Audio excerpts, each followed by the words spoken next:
Hello, and thank you for helping on the NOMS GOAT 2019 study. My name is Dr. Natalie Urey, and I'm a veterinarian with the National Animal Health Monitoring System. I'm co-leading the GOAT 2019 study. This recording will review blood and swab collection for the biologic portion of the study. We will start by giving an overview of the purpose for collecting samples. We will then review the kit contents and the collection instructions, and demonstrate proper sampling technique. Lastly, we will go over how to complete the collection records and review the shipping instructions. The blood samples collected in the purple top tubes will undergo genetic testing, looking for genes that are known to be resistant to scrapie. Recent studies suggest that 2 goat prion gene alleles can make goats resistant to classical scrapie. This finding would offer goat producers a chance to eliminate scrapie susceptibility from their goat herds through select breeding. Results from this particular test will be returned to the producer in a sealed envelope. Also, it is important to note that NOMS is not a regulatory program, and these results will not be used for any regulatory purposes. The blood samples collected in the red top serum tubes will be used to create a goat serum bank for future research beneficial to the goat industry. If a goat has a red top tube sample taken, she can also have nasal and vaginal swab samples taken. Nasal swabs will be tested for a bacterium called Mycoplasma ovipneumoniae.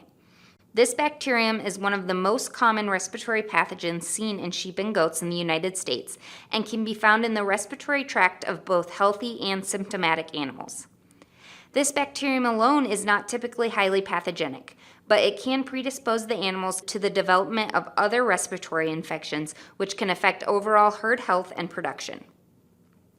Results from this testing will be returned to the producer in a sealed envelope. Vaginal swabs will be tested for the bacterium Coxiella burnetii, which causes Q fever and is a zoonotic concern. Results from the vaginal swabs will not be returned to producers. As a reminder, samples can be collected on any day of the week. However, samples can only be shipped Monday to Wednesday. Samples must be kept cool in the refrigerator until the next shipping day. If possible, serum samples should be spun down once they have clotted. Our number one priority here at NOMS is to ensure you and the goats are safe. If you or the producer are not comfortable collecting from a specific goat, then do not collect the samples. To minimize repeat handling and animal stress, it is recommended you collect all needed samples from one animal before moving on to the next animal. To ensure that the goats are kept safe, we recommend reviewing the proper goat restraint video on our website. Lastly, as a reminder, goats are very curious creatures. Be sure to maintain all of your supplies and samples in a safe location from the goats, such as a tool belt or pockets, or outside the goat pen. This kit contains supplies needed for blood collection and nasal and vaginal swabbing. Please be sure to remove any extra or unused supplies before shipping the samples to the lab. The kit contains 15 10 ml purple top tubes and 25 10 ml red top tubes, both located in the tube divider box. It also contains 40 20-gauge vacutainer needles, as well as 3 vacutainer holders. Equipment for nasal and vaginal sampling includes 25 nasal swabs and 15 vaginal swabs. There is also appropriate packaging material, including 4 liner bags, 2 ice packs, 3 absorbent pads, a medium insulated box, and an insulated mailer. Paperwork for record keeping includes the collection record, labels, and an air bill addressed to the National Veterinary Services Laboratory. We have also included a SARD set marker to be used for tube labeling and a ballpoint pen for filling out the collection record. Use a clean needle for each animal sampled. If collecting both blood tubes from an animal, please collect the sample in the red top tube first and then the purple top tube. This will help to prevent contamination of the red top tube with the EDTA anticoagulant found in the purple top tube, as this can affect not only clotting of the sample but also the testing results. Red top tubes are also known as serum separator tubes. You will need to collect from does that are at least 15 months of age, and they can be pregnant if the producer is comfortable with sampling. The maximum number of samples for this portion of the study is 25 does. If the operation has 1 to 19 does, then sample all does. If the operation has 20 to 49 does, then sample 20 does. If there are 50 or more does on the operation, then collect the maximum number of samples permitted, 25 does. Collect 1 red top tube per eligible animal. Using the pre-printed triplicate labels numbered 1B through 25B, label the red top tube samples. Retain the other 2 labels as they will be used for the nasal and vaginal swab samples from the same animals. Using the provided SARS-STET marker, write the goat's name or ID on the label. If possible, please spin the samples down after collection and clotting, and please place the tubes in the tube divider box in numerical order. For this section of the study, you will need to sample a maximum of 15 goats that are at least 15 months old.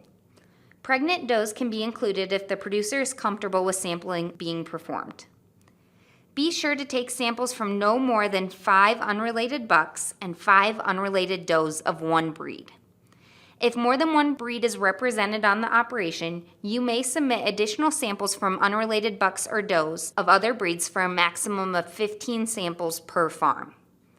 Use the pre-printed labels numbered 1A through 15A, label the purple top tubes. Use the SARS-STET marker to write the goat name and ID on the label. Using the provided needles and vacutainer holders, fill 1 purple top tube for each goat sampled. If you prefer to use syringes or a different length needle, you will need to provide these yourself. Be sure to use a new needle for each animal sampled. The goat will need to be physically restrained. For a review on proper goat restraint, please refer to the video titled Goat Restraint. Once the goat is restrained, turn the head of the goat to the opposite side that you will be collecting, at about a 30-degree angle by holding the animal under the jaw. This will allow for easy access to the jugular vein. The easiest way to locate the vein is to draw an imaginary line from the middle of the doe's eye down the side of the neck. Apply pressure with the thumb or fingers in the groove on either side of the trachea around the halfway point of the neck. The pressure will cause the vein to pop and it will be easy to see. With the hand that is not applying pressure, insert the needle attached to the vacutainer.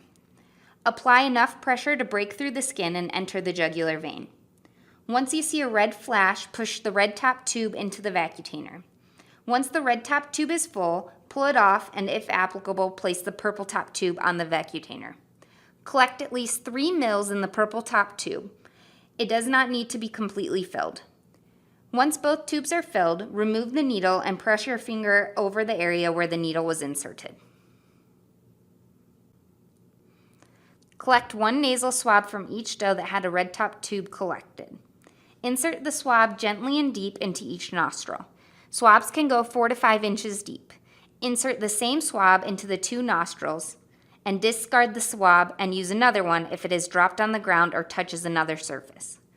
Once both nostrils have been swabbed, place the swab back into the culture tube, ensuring the top is secured. Using the pre-printed triplicate labels, numbered 1B through 25B, label each tube. Use the SARS-STET marker to write the goat name or ID on the label, and be sure the sample numbers and goat names match those on the red top tube labels. Once appropriately labeled, place the tubes in the Ziploc bag and move on to the next sampling candidate. Collect 1 vaginal swab from up to 15 does that had blood collected in the red top tube. The sample number and the goat name again should match the information on the red top tubes. Spread the vulvar lips and gently insert a dry cotton swab into the vagina.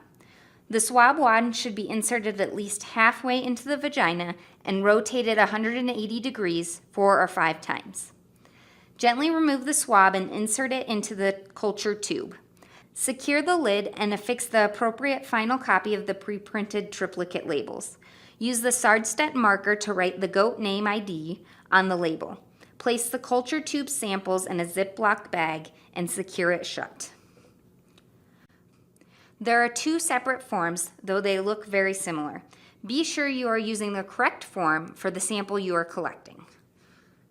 The purple top collection record. Match the label and number on the tube with the appropriate line on the collection form. Use the supplied ballpoint pen to complete all of the information requested. Column 2 should be completed with the goat name or ID. Column 3 contains the age in years of the animal sampled. Column 4 indicates the gender of the animal sampled, with 1 being a doe and 2 being a buck.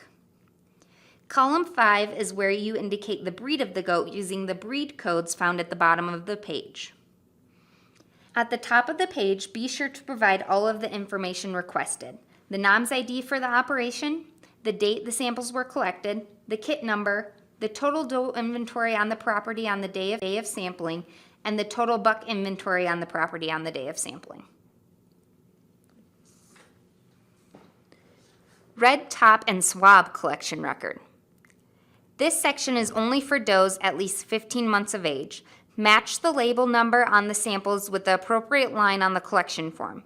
Use the supplied ballpoint pen to complete all of the information requested. Once again, column 2 should be completed with the doe name or ID. Column 3 contains the age in years of the doe sampled.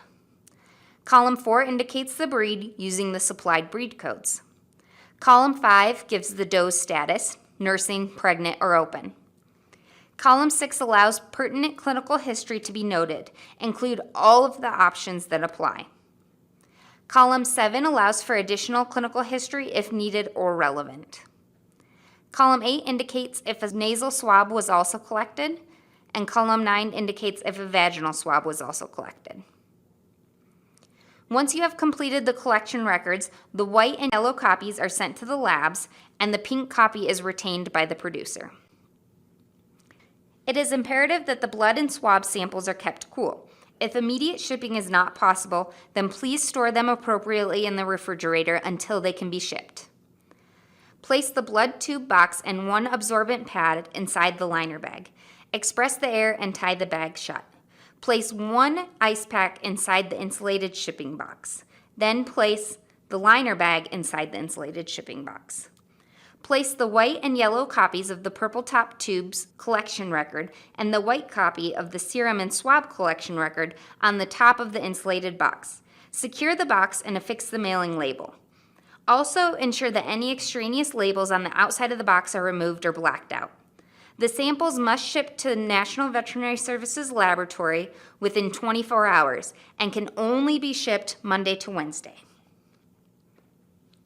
Place the nasal swab samples inside the gallon-sized Ziploc bag labeled nasal swabs, and place the vaginal swabs inside the gallon Ziploc bag labeled vaginal swabs.